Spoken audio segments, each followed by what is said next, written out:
From WHYY and Billy Penn, it is Hittin season. Hey there, podcast pals. I'm John Stolnis from The Good Fight and Billy Penn. You can follow me on X and Blue Sky at John Stolnis. Coming up, haven't had a chance to talk to anybody since the Max Kepler signing last week. I was not happy about it at all. Then Dave Dombrowski swoops in to the rescue of this fine podcast and goes out and makes a trade for former Marlins left-handed starter Jesus Luzardo. So we're going to break down this trade from all angles. I will get my 2 cents in about Max Kepler. I know Justin and Liz talked about it on episode 904 of the podcast, but I want to get in my licks as well, and any additional thoughts you've had since the news has kind of settled in a little bit. So a couple of big pieces of Phillies news for us to chat about here on the roundtable edition of the podcast. Justin Klugh, of course, from Baseball Prospectus, the dirty inning, absolutely hammered. Follow him on Blue Sky at Justin Klugh. Justin, happy holidays, Merry Christmas, buddy. We're coming up on it here. How you doing? Doing all right. This is a bit of a non sequitur, but just thinking more about Phillies starting pitching lately led me to look at Aaron Nola's baseball reference page, and he's not really a name that's going to come up a lot this winter because he's taken care of. And I looked at his line again.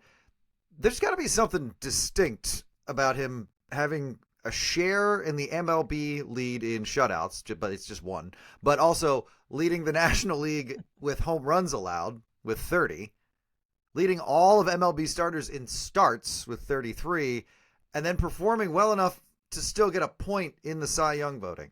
Like that's kind of all over the place. Am I nuts? He's a strange dude. Yeah. He's else. A strange dude. He really is. Because, I mean, that's what's so frustrating about him, right? That's why we have so many conversations about Aaron Nola. He can look like an absolute smoke show out there doing, fooling everybody. And then he can have those outings or those innings. Within a smoke show, he can have a disaster inning and be lights out for the other 5 innings and give up 3 home runs in one of those innings. I mean, that's just kind of, man, that's the AN experience right there. Liz, I wasn't going to do this, but he said it twice. Is John using smoke show correctly? I don't know. I used it once. I say you did use it twice. I thought smoke show I thought that meant like that something was like hot, like something was like hot looking kind of a thing. Oh, okay. Yeah, then you are using it as it's intended. Sure. I mean, okay. You're not using it about a man, but you are sort of, but in a different about way. Groups of men. I am. And Aaron Nola, well, I guess the inning, not Aaron Nola himself, the inning itself being a smoke show, a really hot-looking outing from Aaron Nola. Right, that's what I was concerned about. Catches your eye, as you're walking down the street, and you say to yourself, that outing, that was a good-looking outing from Aaron Nola, except for that 4th inning, that Rav 4th inning. That's yeah, I feel like you're characterizing it like a smoke show is something where like the curtain goes up and then we all watch a show. No. I'm No. thinking the smoke billows out from underneath. No, it has nothing to do with actual smoke. No. Subsumes the entire audience, kills them, really. No. A very attractive person. Yeah, there you go. That's correct. That's what I'm talking about. All right. We're on the level. We're all cool. I'm glad we went down that road. Liz Roscher from Yahoo Sports. Welcome to the smoke show, folks. Yeah, we're not calling it that. Follow Liz on Twitter, NX at Liz Roscher. Hello, Liz. How are you doing? Oh, I'm doing great, John. For anyone who was listening specifically for our show where we're going to talk about, read some of the stories that you've so kindly sent in, because the Phillies decided to be real fancy here a few days before Christmas. What are you doing? We're going to push that to a New Year's episode. So if you still want to send something in, you have got time. You've got time to do it, kids. Please. We've gotten a bunch, though. Like, we're going to have a great show because we've gotten some great stories from you guys. But like Liz said, if you want to add another show into the mix, email us at hittinseason@billypenn.com. That's the email you can send that to, hittinseason@billypenn.com. And while you're on your computer, if you have a couple of minutes and you want to send a vote over for Hittin Season and the Dirty Inning, actually, over to sportspodcastgroup.com. We are once again up for Best Baseball Podcast, and Hittin Season is also up for Best Team Sports Podcast. You can vote for us in both categories. So sportspodcastgroup.com, it's at the top of my X page as well.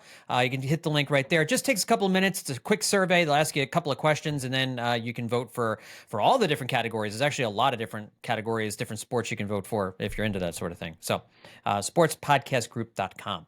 All right, let's get into this here, guys. Jesus Luzardo is a Philly. Kind of a surprise. I don't think, we'd heard, not a surprise that Luzardo was traded. He had been one of the names that had been mentioned about quite often here this winter. And I guess when the Phillies missed out on Garrett Crochet, maybe we should have assumed that they would be in the Jesus Luzardo mix, because it sure seemed like they were looking for a left-handed starting pitcher of some substance here. And in Jesus Luzardo, they get somebody who could be somebody who's like a number 2 starter on his best days, and most likely settles in around an upper tier number 3 starter. Certainly better than a back of the rotation guy. He was hurt in 2024, missed most of the season, only threw 66 and 2/3 innings. But obviously the season before in 2023, I think we were all well aware of how good he was. 178 and 2/3 innings, 3.58 ERA, a 3.55 FIP. 208 strikeouts in 178 and 2/3 innings, just 55 walks. He finished 8th in wins above replacement among National League pitchers back in 2023. That ERA was ranked 8th, 5th in strikeout percentage. So a great season. He had a really good season in 2022 as well. Last season, kind of derailed by injuries. The Phillies have a type. They were only going after people who didn't have healthy seasons last year. But that's all right, because now you have a rotation that is loading up to look like the best starting rotation in baseball. If Jesus Luzardo is anything like he was in 22 and 23, this is the best starting rotation in baseball. Zach Wheeler, Aaron Nola, Luzardo, Ranger Suarez, and Christopher Sanchez, with Andrew Painter waiting in the wings in AAA as they slowly ramp him up during the course of the season. Liz, let me start with you on this trade. I know you wrote about this for Yahoo Sports here on Sunday morning. This was a move that was kind of a surprise. And I think as we were all, feeling different things about the Max Kepler signing and the fact that they missed out on Garrett Crochet, here they come and they trade away shortstop Starlin Caba, their number 4 prospect, and another outfielder, Amarian Boyd, who spent last year at High A. How do I feel about it? That's what you're asking me? Yeah, your thoughts, sure. Yeah. I think it's a good trade. I was happy to see it. It looks like, and I think this is something my husband pointed out to me last night, there aren't a lot of great outfielders out there right now for the taking, and the ones that they might want, if they want to trade for them, they will be very expensive, more expensive than this guy, Jesus Luzardo. So I'm a big fan of this. They want to make their rotation like an undeniable strength. They want to focus on run prevention, and I think that's the best thing they could do. How much better can they make their lineup when they have so many guys that we know that are good, that can be good, and will likely be good again? So instead they're doing this, and I like it. I don't think there's anything wrong with giving up Starlin Caba. He was number 4 on MLB's list of Phillies prospects. Baseball Prospectus had him at number 5. Matt Winkelman likes him a lot. He was number 3 in his rankings, but and this is just because I think we all know Matt well. I don't think there's a more Matt player than Starlin Caba. It feels like just the exact type of player that he would like, and I have a lot of respect for that. He really loved Caba's glove and his just sort of raw approach to defense. So, I'm a little sad to lose that, but he's so far away from the majors that they're really giving up nothing to get like a pitcher who's very good, who is injury prone. But that's as I said on Yahoo Sports this morning, the Phillies have been doing their off-season shopping in the slightly damaged aisle of the grocery store. And I don't think there's anything wrong with that. They've picked up some guys that had injury problems in 2024, and they think they can get the best out of them. That's what championship teams do when they've built a team up as much as they've built up the Phillies. Yeah, Justin, I'm going to get your thoughts on this too. And it seems just from where I'm sitting, like this is like Liz was kind of hinting at, this is exactly the type of trade that a contending team should make, right? I mean, Caba's 19. He's not going to play in the majors for another 3 years. And he plays a position where you've already got Trey Turner. You could move Bryson Stott to shortstop at some point if Turner needs to play somewhere else. You've also got Aiden Miller, who is playing shortstop coming up through the minors, and they can move him someplace else. But they have shortstops in the system that they could move on from a guy like Caba, who's, again, not going to play in the majors until 2028 or 2029, but it doesn't blow up your farm system either, like maybe trading for Garrett Crochet would have. The Marlins will probably just trade him back to the Phillies in a couple of years anyway, so it's not really something to be concerned about. I think Luzardo will wind up being the defining aspect of this offseason. The Phillies had 3 needs in their bullpen and outfield and rotation, and in all 3 cases, they went with guys who've been among top in the league at different times, but just hit a snag at different points. So upside is the theme of this winter, and Luzardo has a ton of it. The days of paying these like 32-year-olds to fall apart over the next 5 years are, it would be great to think those days are over, and that we're investing in like a 27-year-old who has a rough year he's coming off of, but still a ceiling worth trying to reach for, especially since he really developed a 4-seamer into an effective pitch and then just started throwing it constantly, because he was in this interesting spot, I think, before 2023, where he had these really sharp peripherals. He had this changeup that darts really low and a slider that really like misses bats and gets batters to chase, but didn't have like the pitch, the capital P pitch to really put batters away. And then he develops this 4-seamer, and now he used it to strike out Bryce Harper in 2023. So obviously the Phillies are aware of what he can do, and then he suffers this lumbar stress reaction, which I don't know a pitcher who hasn't had a spinal issue at some point, but like he had a bad one, and it was in late June. It ultimately ended his season. So I did see him just speak to MLB.com like 5 days ago, and he told them that his elbow, back, and his whole body felt good, and his intention was to be 100% for opening day, which it sounds like he's pretty close to that already. And he said easing back into regular activities have really helped, saying that now my body feels like nothing ever happened, which is great. So in general, I like the pivot to this pitching team that we've been talking about for a couple of weeks now. The last playoff era of Phillies baseball saw them evolve from a squad of young offensive dynamos and a rotation headed by Cole Hamels to this, one of the greatest rotations of all time, and they became a better team for it. So this is an adjustment that you can make. And, if you want to say that, well, when they did it last time, they got kicked out of the playoffs even earlier. Well, they also won 102 games. So stocking up on a strength while everybody else is going gaga over Juan Soto going to the Mets and every single player in baseball that the Yankees are signing, I think it's a smart move. They're kind of like operating in the background in the offseason, and they're going to have the quiet unsexiness of a team that didn't sign Juan Soto, but they used a calculated approach to find what they needed away from a free agency market with a ton of high price tags and a trade market on which their own players weren't being valued as highly as other teams. So, I think you're right. I think Luzardo is a quintessential move for a team like this to make, and I would honestly throw Jordan Romano in there too. Mm-hmm. Yeah, I mean, I think both the pitching moves they've made have a lot of logic to them, especially because it seems as though, and we didn't get this vibe from Dave Dombrowski straight up when he had his year-end news conference talking to the fans, but it's clear that there are salary restrictions this year. I don't think we had an idea that the salary restrictions would be as restrictive as they are, but they are very cognizant of the high penalties and taxes that they're going to accrue going over $301 million. And they're already over that number.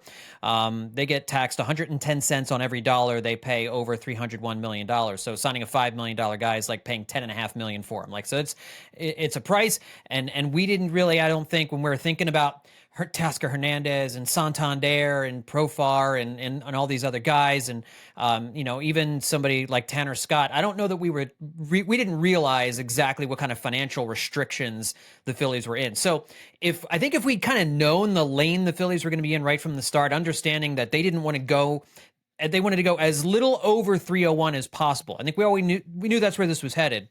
Then I think these moves make a little bit more sense, at least the pitching moves. Romano, like you mentioned, and specifically this Luzardo deal. And I am way happier with what the Phillies gave up and getting Luzardo than I would have been trading for Garrett Crochet, given what the Red Sox gave up. It will be very, very interesting to see how these two pitchers align over the next 2 years, because it's 2 years of control for each pitcher. So that in terms of cost of the pitcher, team control, it was the same. Luzardo costs a little bit more in terms of actual payroll because he's a little bit further along in his career. He's going to earn about $6 million through arbitration this offseason. That's likely to go to around $11 million in 2026, according to Corey Seidman's numbers from NBC Sports Philadelphia.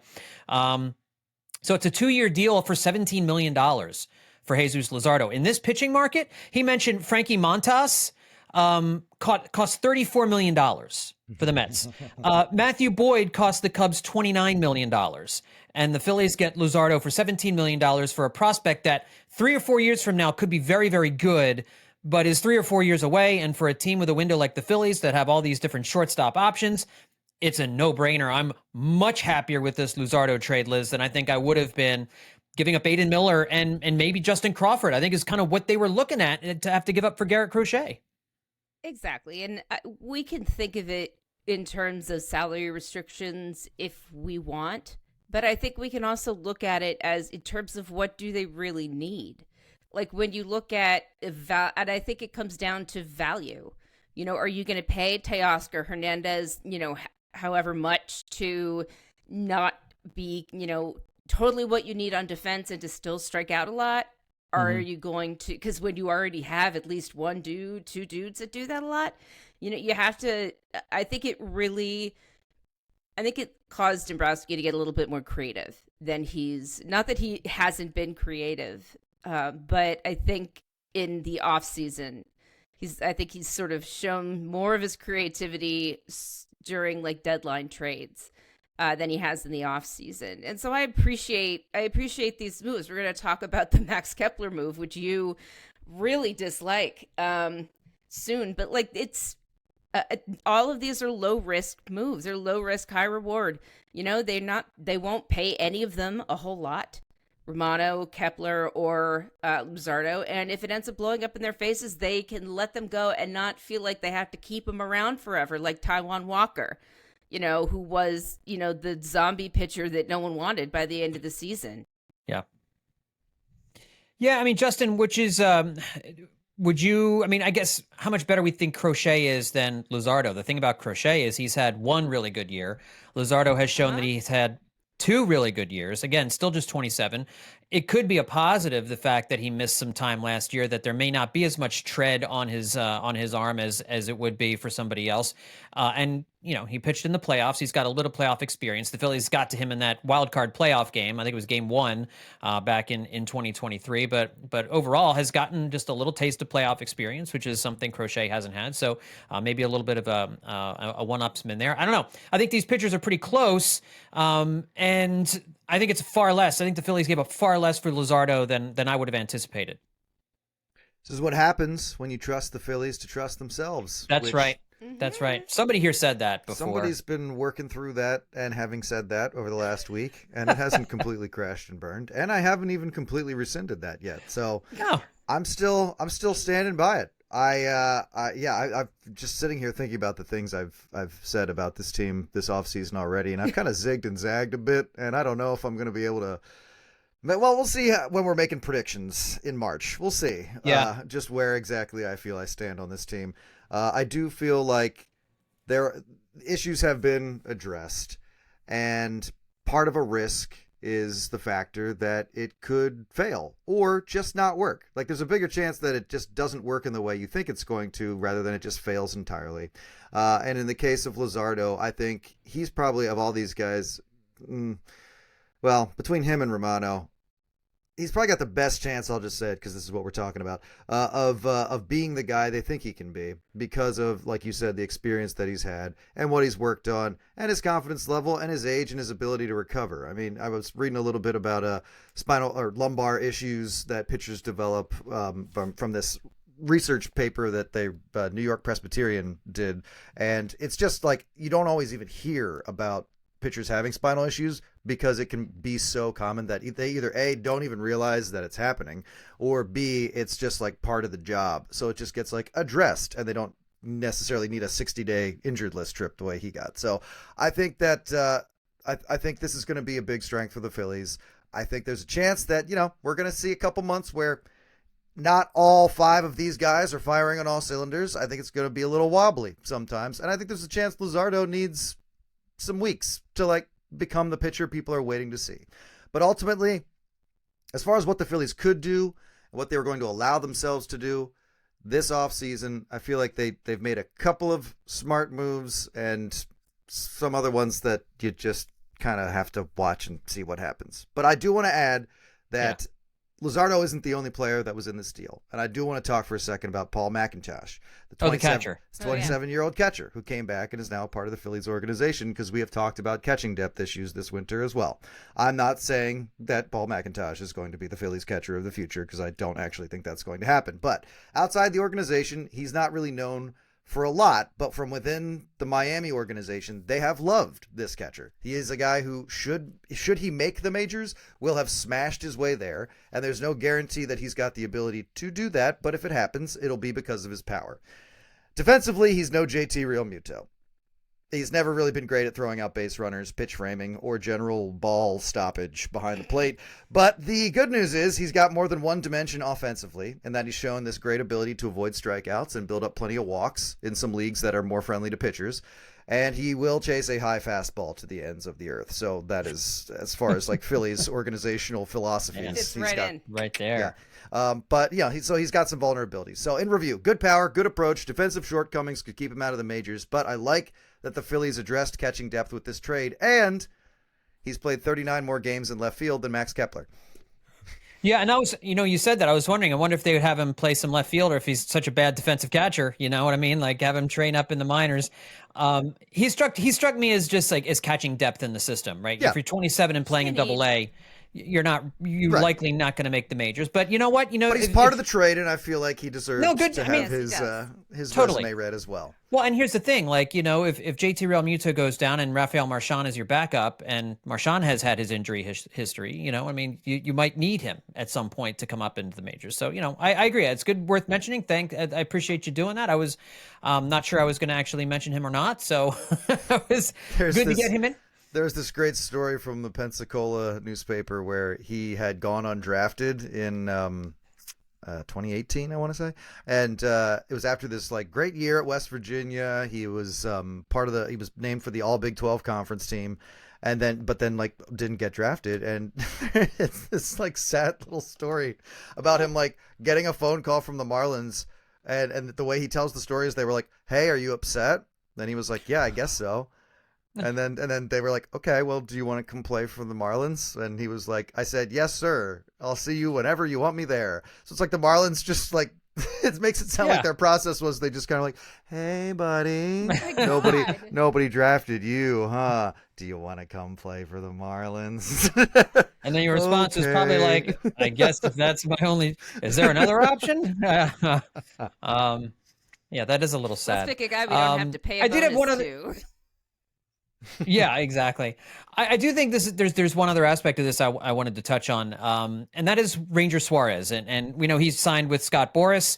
He's absolutely going to test free agency next year. This is his last year with the Phillies, or is it?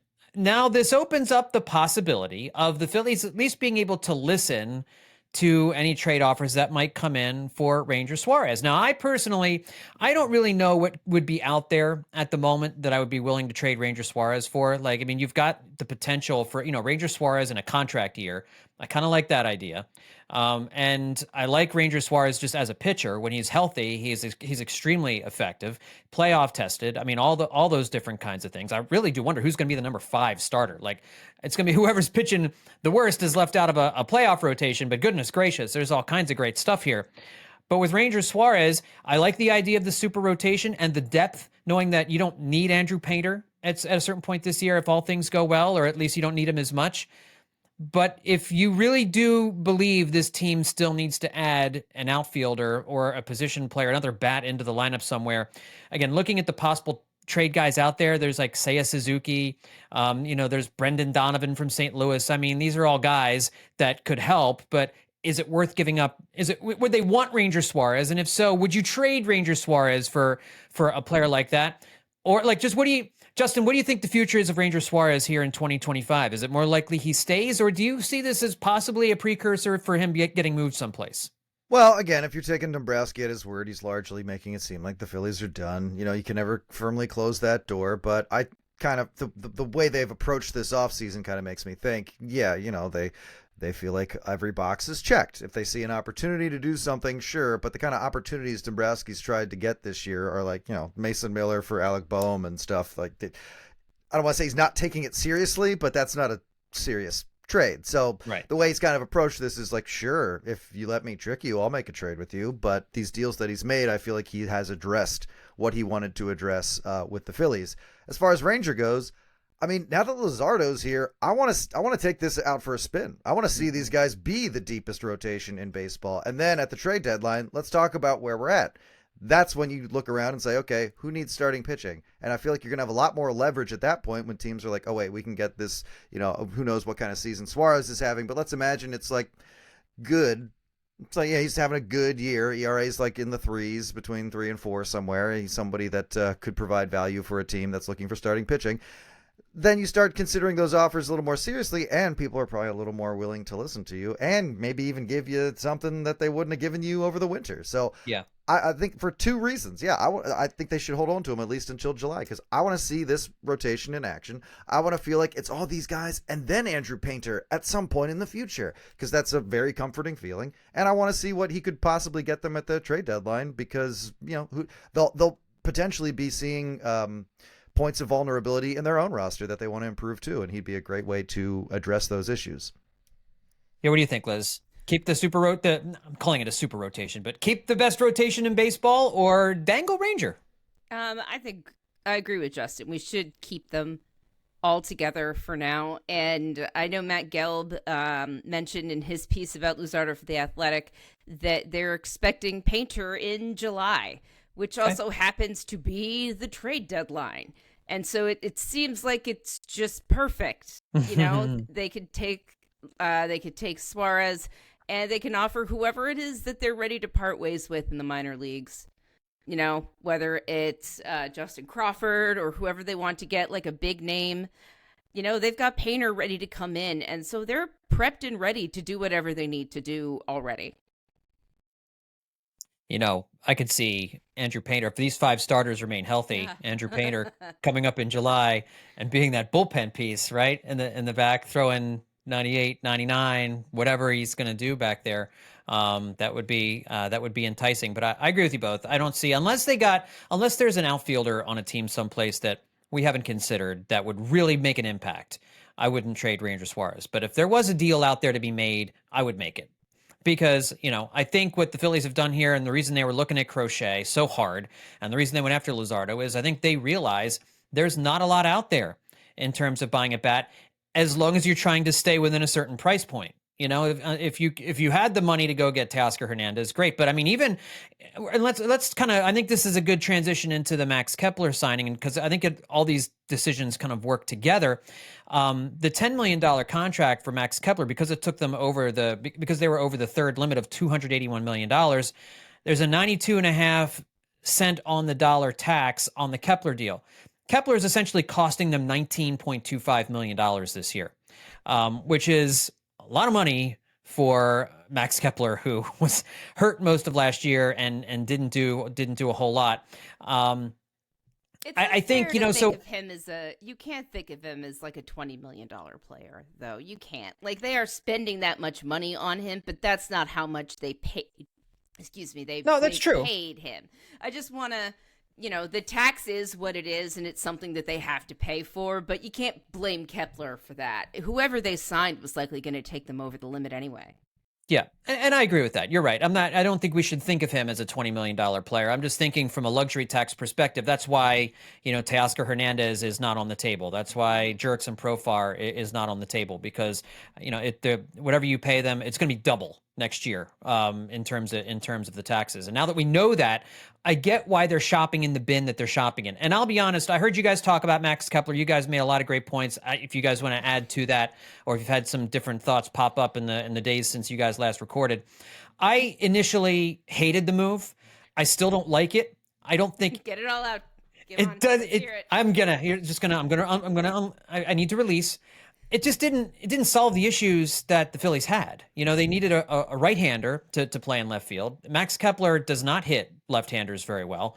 Or does he play left field? He doesn't play left field.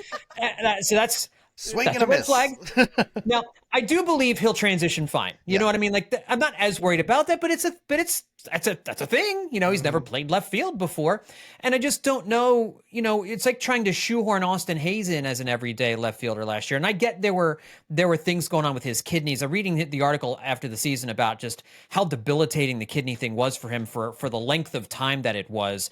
You can see why he didn't play well in Philadelphia. Part of me would say, you know what, if I could get Austin Hayes back for $6 million, I might rather do that than Max Kepler for $10 million. But Justin, let's hear it.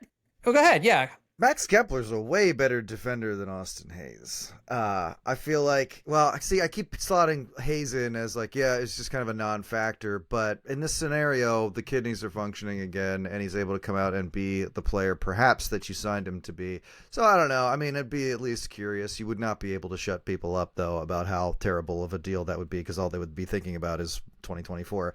But you know, in Kepler's defense, he is reported everywhere to be this very above average defender, which is an area where the Phillies always seem to need to be able to improve, or at least to be able to deploy a defensive outfield. And Hayes was, I mean, that's not really what he was supposed to do. He was supposed to hit home runs to left field in Citizens Bank Park. Like that was, so when you think about Kepler, like, okay, what's he here to do? Well, provide that defense that they feel like that is going to be part of his role. But when they start talking about him, he's definitely going to be this everyday player in left. That's where you start squinting and shaking your head, where it's like, okay, so that's the plan. That's not the answer, though. And I know that's the plan. Yeah. That's not a fix. I know. I'm agreeing with you on that. Yeah. But that's the toughest part of it to swallow, is that this guy who made such incredibly hard contact and such a great name for himself as a power hitter in 2019 has really struggled to hit that ceiling again. And you know, then again, do you need him to do that? If he's an average to a little below average hitter who provides great defense, I mean, not everybody in the lineup has to be Bryce Harper. So Go ahead, Liz. Oh no, I was just agreeing.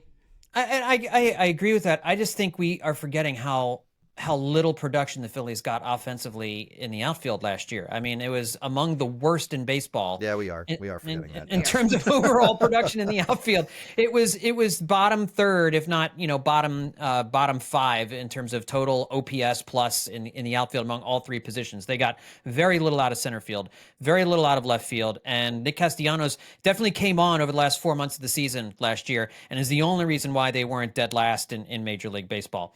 But I said all that to say, like, I initially hated the signing. I still don't like it. But given the restrictions the Phillies have put on themselves in terms of how much they can spend, the type of player they're looking at, you know, based on what your husband, Liz, was saying, I was kind of also doing a little bit of look at, you know, what else is out there? I like to complain about it, but like, what else in this market, what else was kind of out there? And I was looking at specifically the right-handed free agent outfielders that were in this tier, okay? There's names like Randall Grichuk, could have been a good option there. He made just $2 million last year, was worth 2 wins above replacement. The upside isn't much. He may get a multi-year deal. Maybe they were hearing he'd get a multi-year deal and they didn't want to do that. I don't know. But Randall Grichuk, I think, would have fit better, but not leaps and bounds better. You know what I mean? Like he would have been able to hit left-handers better. I would have felt better about that signing. It would have made more sense to me if they'd done something like that. Frankly, if they got him still and paired him with Max Kepler in left field, I could see that. I don't like a platoon, but I'd rather not force feed somebody who can't be an everyday player into playing every day. Like, there's still an outfielder short, unless you're going to make Wes Wilson the other side of a platoon and hit against those left-handers that you're not going to hit Max Kepler against. I don't know what the plan there is. So Grichuk could be one. I was thinking Mark Canha is a free agent. He made $13 million last year.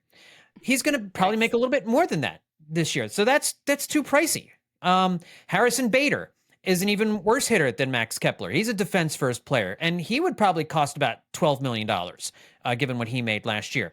The other names are like Manny Margot, Eloy Jimenez, Austin Hayes, Tommy Pham, Adam Duvall, Dylan Carlson. All of these guys were either below replacement level or right at about replacement level players last year.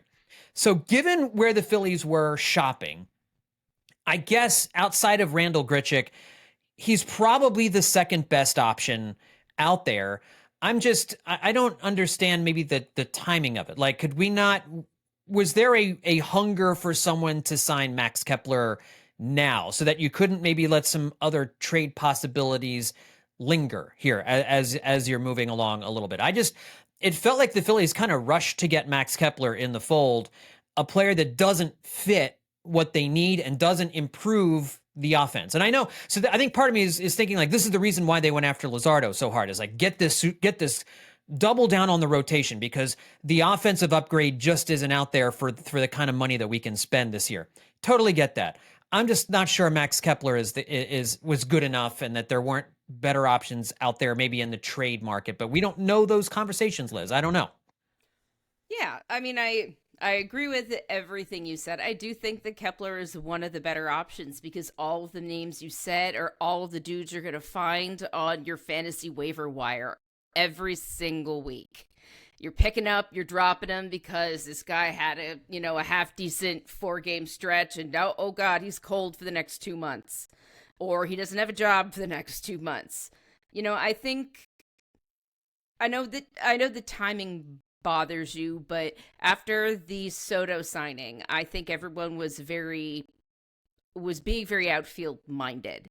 And with the Yankees making moves after they failed to get Soto, I think that's why they felt pushed into it. Whether that was a good instinct or not, I think that remains to be seen. But, like, in the end, I'm not all that upset about it, because they are going to have to find someone else to platoon him with. It doesn't really matter what they think is going to happen. They will have to find someone else to platoon him with.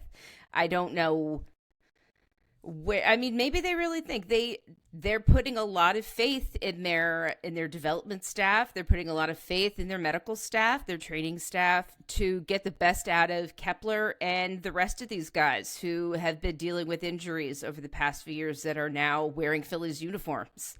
So, that really made me feel like it was a Phillies signing, that they're continuing to look for guys who might be slightly undervalued. Kepler doesn't quite fall into that undervalued category, but it's clear they think they could get something out of him that he wasn't showing in Minnesota. Well, he gives you something. It doesn't solve your problem, No. but he gives you something. And, of these 3 deals we're talking about, I feel like it's fair to say that, since they're all about upside and they're all about, there's a risk involved in all of them, even though you could say there's a risk involved in the Juan Soto signing as well. Sure. But still, I feel like the 2 pitching moves are moves that are generally pleasing and moves that a front office makes. And I feel like Kepler falls into that same category, but is enough of a risk and far enough away from answering the problem they actually had with their outfield for it to tilt over and for people to not like it because of the risk involved. So, they're taking chances and trusting themselves, but in some cases, this one feels like a little more of a reach than I think the other ones. So I think, the question you can ask is, do we think the Phillies pivoted to go further away from, hey, let's get a 1-to-1 answer to our problem about outfield offensive production, to like, let's strengthen a different aspect of the outfield instead, just like they did with their roster when it was like, we're not getting Soto, so how can we improve, and let's improve that way? Or did their desire to not overspend overcome their desire to improve that outfield offense? And I think any kind of clarity on that issue, that's where you're going to really tick people off. Because if it comes down to like, well, we just didn't want to spend, so we went with a guy who didn't really solve our problems and had never played the position that it was assumed he was going to play, that's where you're going to lose people, and I think that's fair too. And I think that's where I'm getting lost here too, because this is I think mostly a financial decision, and I get it. You got to make some financial decisions. I'm not. I mean, they're going to have the second highest payroll in baseball right now, I think, as it's all lined up at this moment, and there's still going to be more signings and all this kind of stuff. So that might change. But I mean, this is not a cheap organization. This is not an organization that in any offseason previous to this one has been pinching the pennies in any way. This is the first one in a while, which is kind of, I think, why it feels like it's a little bit more of a surprise that it's happening. But I understand there's some financial limitations. It's just, at the trade deadline last offseason, they needed a right-handed platoon mate for Brandon Marsh in left field, or they were going to move Marsh and have him platoon with Johan Rojas in center and get an everyday left fielder. They thought Austin Hayes could do it. He couldn't do it, and I don't know that he would have been able to do it anyway, even if he hadn't gotten hurt. He hadn't been that player in Baltimore. So I don't, they were rolling the dice that he could be that kind of a player in Philadelphia. Here, I think Max Kepler is, I think he's a platoon guy. I think I know that I'm seeing a lot of writers saying the Phillies are done now. They're done their heavy lifting. I still think, they could add another reliever. I still think they could add a platoon mate for Max Kepler. I mean, who's the fifth outfielder? Like, is it Wilson? Is it Weston Wilson? Like, I don't know. I worry about the offense because the offense is what has caused them to stumble these previous 2 seasons. And they weren't able to fix it this offseason because of financial reasons. And that's just kind of the reality. Is that why you pivot to being more of a pitching focused team? Sure. Because you think the kind of offensive problems that everybody's saying we have and that we know that we have are problems that, what do we keep saying, really aren't easily fixed by signing a guy. So maybe they think, all right, if the offense is what it is, then, we can tell these guys, hey, please work on this all we want. But ultimately their performance is going to come down to however they walk up to the plate and what's in their head when they do it. But if they stock up on pitching, then perhaps, in theory, and maybe some outfield defense as well, maybe then you're cutting down on, and this is what we've been told, you're working more on run prevention so that the offense doesn't have to do as much, so that your offense can chase sliders until the cows come home into the 8th inning. And maybe it's not a disaster because your pitching's actually kept the other team off the board for longer. And with more guys capable of doing that, then, you run less into the problem of exhaustion, especially if, everything goes according to plan and Andrew Painter is waiting to come up as a fresh arm in July. So there's a pathway to success here, but you're right. Ultimately, the most frustrating parts about the 2024 Phillies season was the offense not coming through when it was supposed to. And obviously Max Kepler doesn't solve that. And I'll say one last thing on this, and then we can kind of wrap up. 2 names popped into my head when the Phillies signed Max Kepler. Josh Harrison and Whit Merrifield. 2 guys who had very similar seasons at similar stages of their career, similar type players that the Phillies were hoping. Less so with Harrison. Harrison was brought on board to kind of be like a utility infielder type guy, but was far worse than they could have imagined. And then Whit Merrifield last year kind of had a season similar to the season Max Kepler had last year. Whit Merrifield was healthier the season before, but really stumbled down the stretch. And Kepler got hurt, but was kind of leaking oil before that. So I guess there's a little bit of scarring from those previous outfield signings, those depth signings that the Phillies thought, hey, we're going to get this guy on a bounce back. They're kind of 0 for 2 and kind of 0 for 3 if you count Austin Hayes. Again, not really their fault with the kidney thing with Austin Hayes, and I get all that. But well, I was going to ask, like, as far as trusting the Phillies and everything, trusting Dombrowski and his front office, yeah, I mean, if it's 0 for 3, because how many trades like this have they started to make where it's the focus has been on guys that, it's a bit of a risk or more of a risk or a roll in the dice or a bounce back year candidate or all that stuff? Because if they're the ones identifying those guys, then you got to hold them responsible for, okay, so why that guy? He wasn't the only bounce back candidate. Right. So why him in particular? And I don't know if a satisfactory answer exists for that ultimately, because if you're talking about it after the fact, then it's like, well, all we can imagine is that it didn't work out because it didn't work out. But that's the kind of game they're playing now, and these weren't all bad decisions. I will be very curious to see, if something else happens to supplement Max Kepler and just how exactly things work out for Max Kepler. Because, hey, there's also a chance that, by May, we're also talking about what a hot start Max Kepler got. Yeah, it could be. We could be looking at 2009 Raul Ibanez first half or something like that. Who knows? I mean, and I will say, and I'll mention this one other thing too before we get out of here. One of the things Dombrowski could have done at different points this offseason is potentially deal away like these top young prospects that we have. But I think he learned a lesson from his time with the Tigers when they had that window with all of those stars and he was dealing away prospects left and right, 2012 to 2014. That window slammed shut on those Tigers teams. It seems like even at the expense of giving themselves the best team possible in 2025, he would rather kind of sacrifice that. I've seen some people kind of call it a gap year or take a step back or something like that, but kind of like taking a step back to reload to kind of move forward, like so that the window stays open, the playoff contention window stays open from 2026 to 2030 with the new guys coming up, and hoping you've developed them right? I mean, if you're waiting for this Aiden Miller and Justin Crawford and theyese guys to come up and they're not good, then that's going to be a big missed opportunity or a big whiff. But you don't know that when you don't know what you don't know at this point. So it seems to me, Liz, that they do not want this window to close. That's why they're not dealing a lot of these young guys, even for somebody like Kyle Tucker, who would have been the exact move they need for left field. But I can understand why they didn't do that for 1 year of Kyle Tucker. Yeah, I think it makes perfect sense.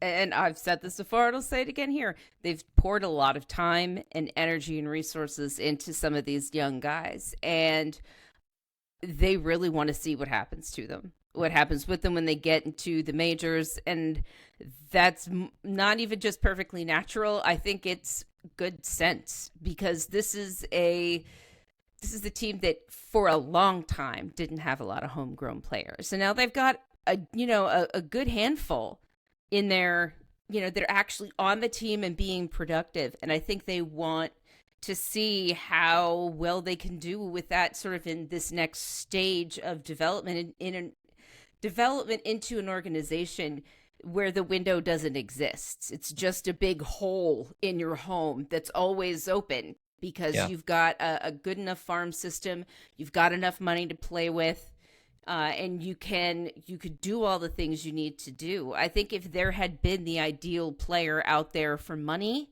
I think the Phillies would have done it. But Juan Soto wasn't it, and Kyle Tucker was already employed. So I don't think they had a lot of options. If the perfect guy isn't out there, why would you spend 20, 30 million or upwards on him if it's just going to end up being like, I don't know, Taijuan Walker, where you're paying a guy a lot of money and you're wondering why he's still here? They want to avoid another Jake Arrieta. They really want to avoid all of that. And this is the only way. The Phillies have to eventually take these prospects and put them in the water and see if they float, see if they can swim. And it's nerve-wracking, and getting to that point when you have a team that you feel is just a few pieces away, it's tough to watch, because you feel like they might be letting something go or wasting something. But this is the sacrifices they've chosen to make to get themselves to a place where they want to be. And this is the path they're taking to get there. And all we could do is trust that Dave Dombrowski knows what he's doing. Well, we can also shout and scream and complain, obviously. Yeah, that's what the podcast is for. I got it. But that's right. Look, that's why we're here. I think some years you trade for the Kyle Tuckers on the trade market, and some years you hang on to the prospects that it would have cost you. The point is to be a team that is in the position to make that choice. And we're kind of seeing a machine grind to life here as the Phillies reach a new phase of what we've been talking about all winter, that they're not just a different team, but a different kind of organization now. And, maybe some years they're going to be fighting for one of 3 wild card spots instead of the division title. But the point is to be present there. And this year they decided ultimately this is a year where we want to invest a little more in the future. We want to rely a little more on the prospects and believe that that's our pathway forward. Also, we just don't feel like spending a lot of money, which, you can always hold them accountable for regardless. Sure. But again, the point is that Dombrowski's kind of overseeing this era. When he got here, there was this presumption that he was going to blow up the farm system. And then, the joke was, well, what farm system are you talking about? So it was an interesting place for him to be in as the kind of guy, as the kind of executive with the reputation he had. A team that didn't have a robust farm system, but still wanted to contend again. So they fill the roster with these expensive free agents. It works. They start going back to the playoffs. And now Dombrowski's here showing what you just said, John, a sense of restraint and strategy that has not defined his career. And Matt Gelb pointed that out too, that like the kind of moves they're making and the approaches they're taking are very un-Dombrowski-like. But is it that hard to believe that a guy we've all said is destined for the Hall of Fame has learned from his past organizations and experiences, and is thinking more in terms of like, this is never going to be a World Series or bust team again. This is going to be an organization that is constantly present in the playoff picture. And that ultimately, I think, is way better news. And go ahead. Why, just to add on to what Justin is saying, like, why would Dombrowski have come here at his age when he is destined for the Hall of Fame if it wasn't to challenge himself and do something different? If he wanted to do the same thing over and over again, that's boring. He's done it a few times. he took the job with the Phillies, I believe, because it was a different situation. And if he wanted to take another job, why not be challenged to do something different than you've always done and learn a little bit more? And, Dave Dombrowski gave him the keys to the Phillies and said, do this. And he's like, all right, let's see what I can do here. Not doing the exact same thing I've always done and trying to build an organization while keeping them competitive. And just for all the cynics out there, because you deserve a voice too, there's a chance all three of these deals don't work. It's a complete disaster, and Dombrowski looks really dumb. That's also totally on the table. Absolutely. But as of right now, I will say this. Really don't like the Max Kepler signing. Love the Jesus Luzardo trade. I think it's a brilliant trade. It might be his best trade of his time here in Philadelphia without running down the list. Maybe that's an article I'll write this week for the Good Fight, is kind of going through the Dave Dombrowski trades, and ranking them, because I'm trying to even remember the last, some of the big trades that he's made. But this is a big one, and it really does give the Phillies probably the best starting rotation in all of baseball, and that is a good way to approach a season. Even if it's a season in which you're stepping back, and yet you have put together the best rotation in starting baseball. That's all right. And we'll see how that all works out, and whether that's like a man giving up the most home runs in the NL and still getting Cy Young votes. Yeah, look at us. You can have your cake and eat it too, everyone. Everybody believe it. All right, let's get to our final thoughts for the night. Justin, final thoughts as we wrap up. Hey, Ricky Henderson passed away at the age Ricky of 65. Very sad. Such a cool player.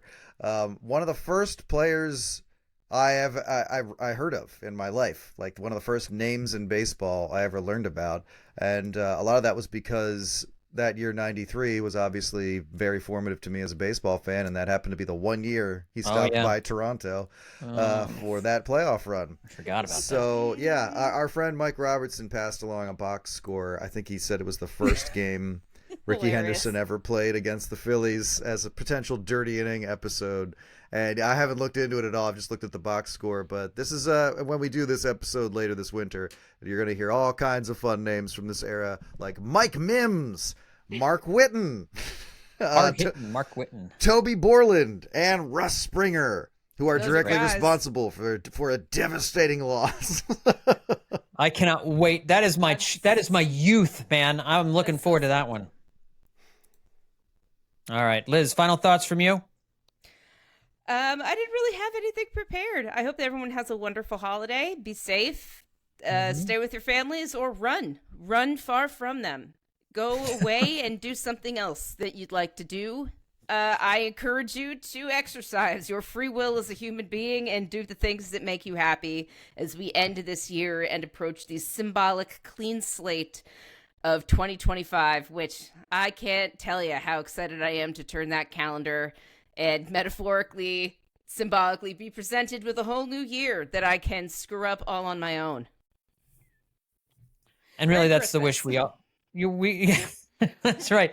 And we do want to wish you guys a Merry Christmas, Happy Holidays, and all that good stuff. We do hope you all are safe, and we thank you for being with us this year. We'll continue to do some podcasts. We're going to be a little bit lighter on the podcast the rest of the week as you're all with your families, unwrapping presents and traveling and everything else like that. But you got Merry Christmas to everybody. I want to remind everyone to make sure to check out in your spare time to check out billypenn.com/hittin season. That's our landing page over there with our content partners over at billypenn.com and WHYY.